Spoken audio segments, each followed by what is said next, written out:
Nous avons appris ensemble à calculer des additions en ligne en utilisant le matériel de manipulation. Alors, avant de passer à la notion suivante, on va revoir ensemble une dernière fois comment calculer une addition avec des barres et des cubes. Donc, on va partir de l'addition qui est sur la diapositive, 16 plus 23.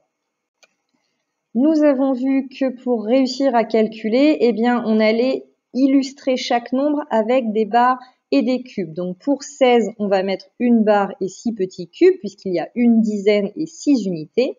Et je fais la même chose avec le nombre 23. Donc 23, c'est bien 2 barres puisqu'on a 2 dizaines et 3 petits cubes parce qu'on a 3 unités.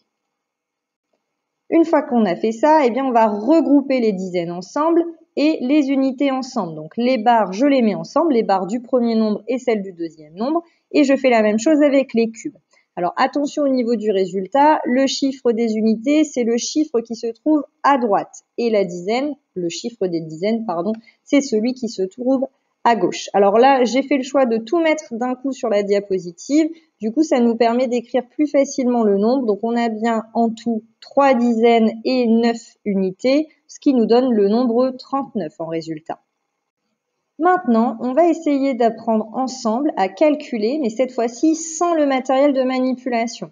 Pourquoi ? Parce que tu n'en auras pas toujours à disposition. Et puis, quand on utilise le matériel de manipulation, ça prend du temps. Nous, le but, c'est de calculer le plus rapidement possible, en t'aidant bien évidemment de ce que tu sais sur les dizaines et les unités, et aussi en utilisant les résultats des petits calculs que tu as appris. Donc les calculs qui font 10, les doubles, etc., etc.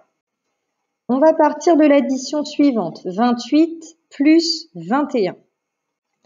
Une fois que j'ai mon calcul sous les yeux, je vais chercher dans chaque nombre quel est le chiffre des unités et quel est le chiffre des dizaines. Alors moi, pour le symboliser, j'ai mis les barres pour symboliser les dizaines et les cubes pour symboliser les unités. Donc là, on voit que le chiffre des dizaines, à chaque fois, c'est 2. Et le chiffre des unités, pour le premier nombre, c'est 8. Et pour le deuxième, c'est 1. Donc là, on ne dessine pas, on n'utilise pas le matériel de manipulation. On repère juste dans chaque nombre quel est le chiffre des unités et quel est le chiffre des dizaines. Une fois que j'ai fait ça, je vais utiliser non pas le matériel de manipulation, mais le code couleur. Donc, les chiffres des dizaines, donc les 2, je vais les mettre en rouge. Et les chiffres des unités, le 8 pour le premier nombre et le 1 pour le deuxième nombre, je vais le mettre en bleu. Une fois que j'ai fait ça, j'enlève mes petits dessins et je vais mettre les 2 petits traits pour le résultat. Attention, on met bien le chiffre des dizaines à gauche et le chiffre des unités à droite. C'est pour ça que j'ai laissé le code couleur au niveau du résultat. Et maintenant, je procède comme avec le matériel de manipulation, c'est-à-dire que je vais mettre ensemble les chiffres qui sont de la même famille. Donc, il y a la famille des unités et la famille des dizaines. Je vais commencer avec la famille des unités. Donc, nous avons 8 unités d'un côté et 1 unité de l'autre. Donc, je vais faire 8 plus 1 et c'est égal à 9. Donc, je vais venir écrire 9 à la place du chiffre des unités dans le résultat. Et moi, je l'ai bien mis en bleu pour te montrer que c'est bien la même famille. Je fais la même chose avec les dizaines cette fois-ci. Donc 2 dizaines plus 2 dizaines, ça fait bien 4 dizaines. Donc j'écris 4 au chiffre des dizaines dans le résultat. Ce qui nous donne comme résultat 49. Je te propose un autre exemple, cette fois-ci 30 plus 15. Donc j'ai remis mes petites flèches rouges et bleues. Donc le chiffre des dizaines pour 30, c'est 3 et pour 15, c'est le 1. Pour les unités, on en a 0 dans 30 et on en a 5 dans 15. Je mets mon code couleur comme tout à l'heure. Et maintenant, je calcule par famille en respectant l'ordre. Je commence toujours par les unités. Donc 0 unité plus 5 unités, ça fait bien 5. J'écris 5 au résultat, au chiffre des unités. Et je fais la même chose cette fois-ci avec les dizaines. 3 dizaines plus 1 dizaine, c'est égal à 4 dizaines, ce qui nous donne comme résultat 45.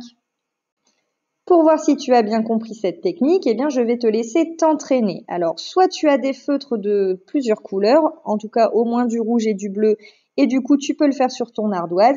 Sinon, si tu n'as pas ça, tu peux le faire sur une feuille blanche et au lieu d'écrire les chiffres en couleur, tu peux les colorier directement pour repérer les dizaines et les unités. À toi de jouer!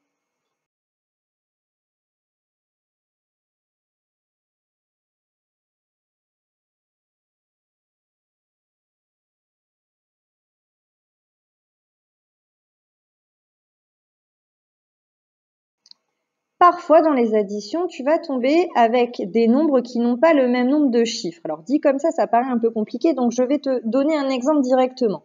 Ici, tu vois, tu as 25 plus 3. Donc, dans le premier nombre, on a deux chiffres, on a le 2 et le 5. Par contre, dans le deuxième nombre, on n'a que le 3. Alors, il faut faire très attention. Lorsque tu as un nombre à un seul chiffre, donc 1, 2, 3, 4, 5, 6, 7, 8, 9, il ne faut pas te tromper, on parle de cubes, d'accord? On a vu que c'est seulement quand on peut faire un paquet de 10, donc quand on peut avoir une dizaine, qu'on va avoir deux chiffres dans le nombre. Donc, fais bien attention. Ici, 25, c'est deux dizaines, donc 2, ça sera le chiffre des dizaines, 5, le chiffre des unités, et 3, ça sera des unités. Ça n'est pas grave s'il n'y a pas de dizaines. On peut quand même les additionner et utiliser le code couleur. Donc là, tu le vois bien, 25, j'ai bien mon 2 en rouge parce que ce sont les dizaines, le 5 en bleu parce que c'est les petits cubes, les unités, et le 3, je le mets aussi en bleu. Il n'y a pas de rouge dans le deuxième nombre et ça n'est pas grave. Du coup, je procède comme tout à l'heure. Je mets les petits cubes ensemble, donc les unités. 5 plus 3, c'est égal à 8. Je l'écris dans le résultat. Et ensuite, je passe aux dizaines. Donc là, j'ai deux dizaines et c'est tout. Je n'ai pas d'autres chiffres des dizaines dans le deuxième nombre. Donc c'est pas grave, c'est comme s'il y en avait 0. Donc je fais 2 ou alors je fais 2 plus 0, ce qui fait qu'on reste à 2 dizaines dans le résultat. Ici, puisqu'on n'ajoute que des cubes à 25, finalement, ça n'est que le chiffre des unités qui va changer. Le chiffre des dizaines, lui, ne changera pas. Même chose que tout à l'heure, je te laisse t'entraîner sur plusieurs additions avec cette fois-ci un nombre avec un seul chiffre pour que tu aies bien le réflexe de n'utiliser que le code couleur bleu quand on a un seul chiffre dans le nombre. À toi de jouer!